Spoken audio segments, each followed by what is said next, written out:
I am here with Bill Gates. We know him from Microsoft. We now know him for the Bill and Melinda Gates Foundation. Bill, it's great to see you. Great to see you here in particular because we know the Gates Foundation for its work on infectious diseases, child health, nutrition, agriculture, education, the list goes on. Why does Bill Gates care about finance? Well, it's all about helping the poorest. And one thing they don't have access to is bank accounts. The fee structure, if you have small amounts of money, is just too high.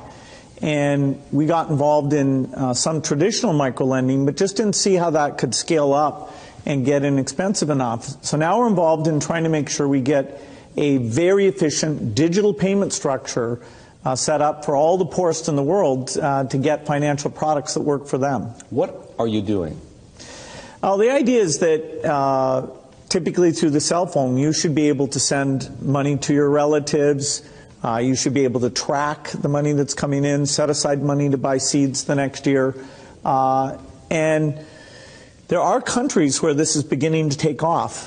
Kenya, Bangladesh, even Somalia, maybe the last country you'd suspect, up in Somaliland, almost half of the GDP is done digitally. I don't need to tell you that the poor have been unbanked for as long as there have been banks. Why is this time different? Well, it's really the digital revolution. The poorest have bought cows, stored gold, put currency under their mattress, but they are getting cell phones. And the cell phone capability of identifying who's using the cell phone, letting you look at your spending patterns, that's going to be common sense. People are going to have help and lots of innovative products competing on top of this digital currency platform. So if technology, mobile phones for example, digital money, helps to increase access to financial services at the same time as it lowers the cost of delivery, why is philanthropy needed? Philanthropy should just be here to bootstrap this. There are a lot of regulations in this area, and understanding how those regulations can make the cost of remittances, where you're sending money back to your family in your country of origin, how right now that has about a 5% overhead on it.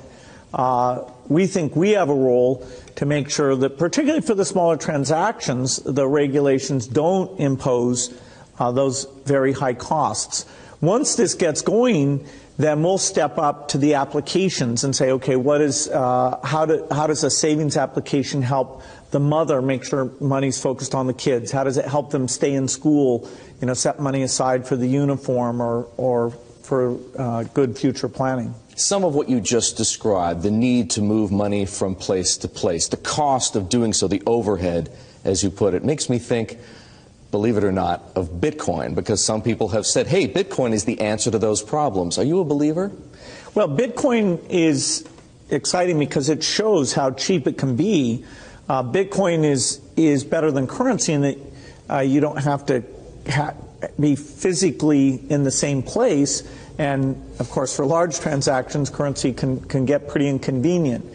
The customers we're talking about aren't trying to be anonymous. They're willing to be known. So the Bitcoin technology is key, and you could add to it, or you could build a similar technology where there's enough attribution that people feel comfortable. This has nothing to do with terrorism or any type of money laundering.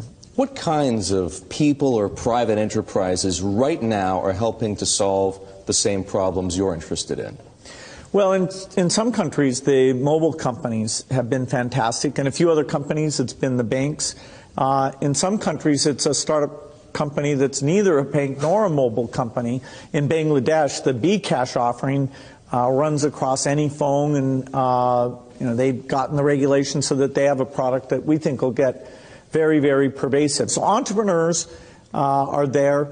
The enablement this creates, if you want to put in, say, electricity in a city, collecting your bills is one of the reasons why the underspending of infrastructure in these areas is a real thing holding back the economy. You mentioned banks. Are the legacy institutions, for the most part, banks, credit card companies, payment processors, friend or foe?